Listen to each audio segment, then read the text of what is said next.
Hey everyone, and welcome back. You've probably heard all the buzz about the stock market taking a bit of a hit lately, right? Yeah, things have been a bit rocky for sure. Well, that's exactly what we're going to be diving into today. Yeah. We're talking Dow Jones, the S&P 500, even the Nasdaq is feeling the pressure, And it's not just the stock market. right? We're also seeing those oil prices creep up. Even crypto is getting kind of pulled into the mix. Yeah, it seems like everything's connected these days. So today we're going to unpack how these U.S. tariffs on Canada, Mexico, and China, those new tariffs everyone's talking about, how they're impacting the global economy And and your wallet too. So buckle up. it really is wild how one policy decision can have such a ripple effect throughout the whole global system. Yeah, it's like a chain reaction. So let's break this down, okay? Mhm. First up, the tariffs themselves. We've got 10% on Canadian energy, 25% on Chinese goods. And those new taxes on all the stuff coming in from Mexico. Right.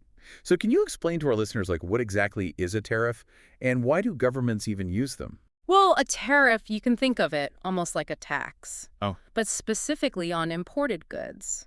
okay. And governments use them for a bunch of different reasons. Sometimes it's to protect their own industries, Mhm. or sometimes it's a way to try to, get a better deal in trade negotiations.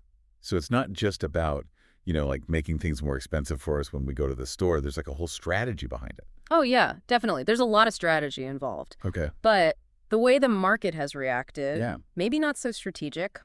We saw the Dow drop 1.1%. The S&P 500 fell 1.7%, and then there's the Nasdaq. That one tanked over 2%. Wow.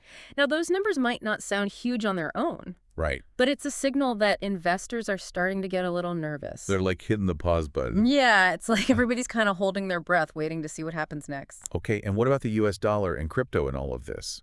They usually seem a bit more, you know, independent, don't they? Like they do their own thing. You'd think so, right? Yeah. But the dollar's been all over the place, and even crypto, which usually just kind of marches to the beat of its own drum, even that's getting caught up in all this global anxiety. Huh. So it really is like a global thing. It really is.